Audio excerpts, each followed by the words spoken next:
નમસ્કાર દોસ્તો, સ્વાગત છે તમામ મિત્રોનું, તમામ ખેડૂત ભાઈઓનું। દોસ્તો આપણે વાત કરવા જઈ રહ્યા છીએ આજે ખાસ અગત્યની વાત। શિયાળામાં મિત્રો તમારે મકાઈની જો ખેતી કરવાની હોય, મકાઈ તમારે વાવવાની હોય તો મિત્રો આ એક નવી જાત આવી છે। એ જાતનું તમે વાવેતર કરશો તો તમને મિત્રો બમણું ઉત્પાદન મળશે। એક નિષ્ણાતની માહિતી દ્વારા દોસ્તો હું તમને આ વિડીયોના મારફતે માહિતી આપવા જઈ રહ્યો છું। તો ખાસ વિડીયો પૂરો જોવા માટે વિનંતી છે। વિડીયો પસંદ આવે તો વિડીયોને લાઈક, શેર અને સબસ્ક્રાઇબ કરી દેજો। દોસ્તો શરૂઆત કરીએ આજના આ વિડીયોની। એ પહેલા નવા મિત્રો જોડાણા હોય, નવા ખેડૂત મિત્રો જોડાણા હોય તો ખાસ ચેનલને લાઈક, શેર અને સબસ્ક્રાઇબ કરી દેજો।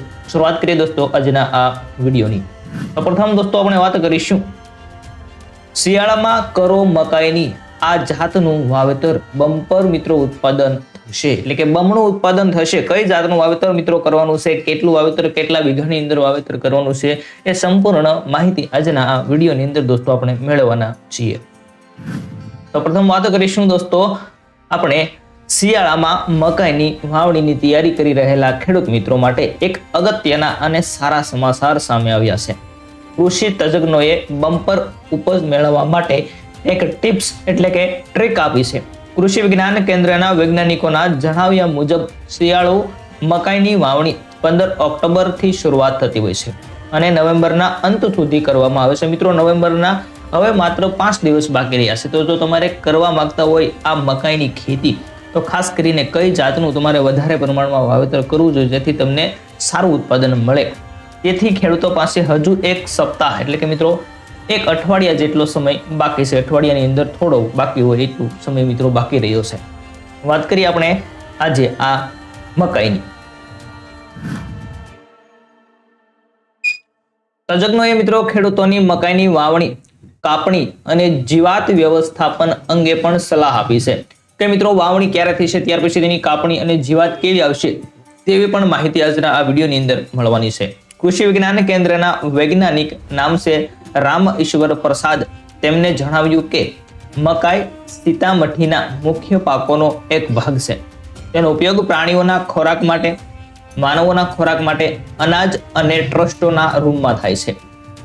મિત્રો એક તજજ્ઞ જણાવે છે કે આ વાવણી તમે કરો છો મકાઈની તે મિત્રો માનવ પણ ખાય છે, પ્રાણી પણ ખાય છે અને અનાજ તરીકે અથવા તો સ્ટોક રૂમની અંદર તમે સંગ્રહ તેનો કરી શકો છો। કૃષિ વૈજ્ઞાનિક રામભાઈ ઈશ્વર પ્રસાદે જણાવ્યું કે રવિ શિયાળાની સિઝનમાં મકાઈના પાકમાંથી વધુ ઉત્પાદન મેળવી શકાય છે। આ સિઝનમાં મકાઈની વાવણી માટે ખેતરની જમીન સારી રીતે તૈયાર હોવી જોઈએ। સામાન્ય રીતે ખેતરમાં 1 કે 2 વાર ખેડાણ કરેલું હોવું જોઈએ। જો ભેજનો અભાવ હોય તો ખેડાણ કરીને તૈયાર કરવામાં આવે છે। જો તમારે રવિ પાકની અંદર, શિયાળાના પાકની અંદર મિત્રો મકાઈ વાવી છે તો તમારું ખેતર એકદમ સાફ હોવું જોઈએ, 2 વખત ખેડાણ કરેલું હોવું જોઈએ, સામાન્ય ભેજ હોવો જોઈએ। ભેજ ન હોય તો 1-2 વખત મિત્રો ખેડાણ કરી શકો છો અને ત્યાર પછી જો મકાઈની ખેતી કરવામાં આવે તો તમને અઢળક ઉત્પાદન છે તે મળવાપાત્ર થતું હોય છે। રવિ મકાઈ જે શિયાળાની મકાઈની વાવણી માટે અહીંયા મિત્રો આપણે કઈ જાત તમારે વાવવી જોઈએ તેની ખાસ વાત કરવાની હતી। તો એક સ્ક્રીનશોટ લઈ લેજો મિત્રો અહીંથી, જેથી તમને ખાસ ઉપયોગી થાય। તો સૌપ્રથમ છે હાઇબ્રિડ મકાઈ SQMP1, આ તમે વાવી શકો છો। ત્યાર પછી સીડરેક 2324, ત્યાર પછી KS 5991, અંબર પોપકોર્ન, ત્યાર પછી VL અંબર પોપકોર્ન। લીલી મકાઈ માટે, મીઠી મકાઈ માટે મિત્રો આ લીલી મકાઈ માટે તો હવે પછી આપણે વાત કરીએ તો મીઠી મકાઈ માટેની, મીઠી મકાઈ માટે કઈ સારી એવી છે તે જાત છે તેની વાત કરીએ તો કે પ્રિયા સ્વીટકોર્ન છે, માધુરી સ્વીટકોર્ન અને સુધરેલી જાતો તરીકે ઓળખવામાં આવે છે। મિત્રો પ્રિયા સ્વીટકોર્ન, માધુરી સ્વીટકોર્ન અથવા તો ખેડૂતો આફ્રિકન ટલ જે 1006 જાતને મકાઈ તરીકે વાવી શકે છે।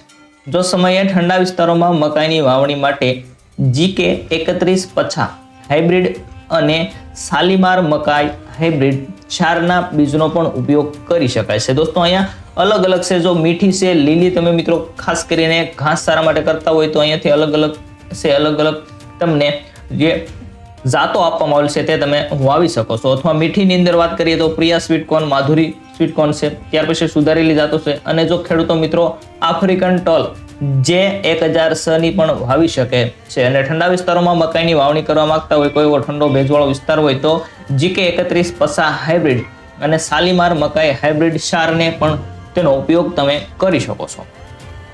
ત્યાર પછી મિત્રો આગળ આપણે જોઈએ તો રવિ શિયાળાની સિઝનમાં મકાઈની વાવણી માટે 20 થી 22 કિલોગ્રામ પ્રતિ હેક્ટર બીજનો ઉપયોગ કરી શકાય છે. મિત્રો જો 1 હેક્ટરની અંદર તમારે વાવવું હોય તો 20 થી 22 કિલોગ્રામ જેટલો છે તમે આનો બીજનો ઉપયોગ કરી શકો છો. આનાથી પ્રતિ હેક્ટરે અંદાજે 85 થી 90,000 છોડ છે તે મેળવી શકાય છે. તે સમયે વાવણી પહેલા બીજ શુદ્ધિકરણ જરૂરી કરવું જોઈએ. પંક્તિથી પંક્તિનું અંતર 60 સેમી અને છોડથી છોડનું અંતર માત્ર 20 થી 25 સેમી તમારે રાખવું જોઈએ. કઈ રીતે વાવેતર કરવું તો કે મિત્રો શિયાળાની સિઝનમાં તમે જો વાવણી કરવા માંગો છો આ મકાઈની તો 1 હેક્ટર દીઠ તમારે 20 થી 22 કિલોગ્રામ જેટલા છે તેનું બીજ લેવું જોઈએ. ત્યાર પછી અંદાજે એટલું તો કે 85 થી 90,000 જેટલા છોડ છે તે 1 હેક્ટર દ્વારા મેળવી શકાય છે. અને ખાસ કરીને બીજ વાવતી વખતે તેને શુદ્ધ કરી લેવા જોઈએ, જેથી કોઈ બગડેલી બીજ હોય તો તેને વાવવું ન જોઈએ. અને મિત્રો અંતર કેટલું રાખવાનું 60 સેમી અથવા તો છોડનું અંતર છે તે 20 થી 25 સેમી જેટલું રાખવું જોઈએ. ત્યાર પછી મિત્રો આપણે આગળ જોઈએ તો બીજ અન્ય રોગથી બચાવવા માટે બીજને કાર્બેન્ડાઝિમ 50% 2 ગ્રામ અથવા તો સીરમ 2.5 ગ્રામ પ્રતિ કિલોના દરે માવજત કરવી જોઈએ. તેથી મિત્રો તમે શું કરી શકો તો તમે વધારાનું બીજ છે તે બગડી ન શકે વાવણી કરવી જોઈએ. હાઇબ્રિડ મકાઈ માટે 150 કિલોગ્રામ નાઇટ્રોજન, ત્યાર પછી 75 કિલોગ્રામ ફોસ્ફરસ, 60 કિલોગ્રામ પોટાશ અને 40 કિલોગ્રામ સલ્ફરનો ઉપયોગ કરવો જોઈએ. જ્યારે પેકેજ મકાઈ માટે 120 kilogram nitrogen, 60 kilogram phosphorus, 40 kilogram potassium અને સલ્ફર 30 કિલોગ્રામના હેક્ટરે તમે વાપરી શકો છો. દોસ્તો અહીં હેક્ટર દ્વારા કેટલી તમારે ફોસ્ફરસ છે, ત્યાર પછી સલ્ફર કઈ રીતે વાપરવું તેનો ઉપયોગ અહીંયા કહેવામાં આવેલો છે. ત્યાર પછી જોઈએ તો દોસ્તો કૃષિ વૈજ્ઞાનિક રામભાઈ ઈશ્વર પ્રસાદે કહ્યું હતું કે જો જમીનમાં ઝીંકની ઉપણ હોય તો વાવણી પહેલા 25 કિલો ઝીંક નાખવું જોઈએ. ઝીંક સલ્ફેટ ઉમેરવું આવશ્યક છે. મકાઈની વાવણી પછી પ્રથમ નિંદામણનો ઉપયોગ સમયે 20 થી 25 દિવસે, વાવેતર કર્યા બાદ 20 થી 25 દિવસે એક વખત નિંદામણ કરાવવું જોઈએ. આના કારણે ખેતરમાં નીંદણ રહેશે નહીં. વધુ પડતા વિલંબના કિસ્સામાં નીંદણ છે પોષક તત્વોને ખાઈ જશે અને છોડને ખીલવા દેશે નહીં. તો દોસ્તો ખાસથી વાવણી કર્યા બાદ 20 થી 25 દિવસની અંદર એકાદ વખત મિત્રો તમારે મકાઈ નીંદણ કરાવી લેવું, જેથી છે છોડ સારી એવી વૃદ્ધિ પામે. તો દોસ્તો આ એક થોડી એવી માહિતી હતી રામભાઈ પ્રસાદ દ્વારા મળેલી માહિતી એક લેખ દ્વારા જે મેં તમને વિડીયો સ્વરૂપે દોસ્તો જાહેર કરી છે. જો તમને વિડીયો પસંદ આવ્યો તો વિડીયોને લાઇક શેર અને સબસ્ક્રાઇબ કરી દેજો. અને શિયાળાની ઋતુમાં જો તમે મિત્રો મકાઈની ખેતી કરવા માંગો છો તો ખાસ કરીને જે મેં તમને મિત્રો જાત કીધી તે જાતમાંથી જો વાવેતર કરવામાં આવે તો સારું એવું બમણું ઉત્પાદન થાય તેવી આ મિત્રો એક કૃષિ નિષ્ણાંત વૈજ્ઞાનિક દ્વારા માહિતી આપવામાં આવી હતી. જો મિત્રો વિડીયો પસંદ આવ્યો તો વિડીયોને લાઇક શેર અને સબસ્ક્રાઇબ કરી દેજો.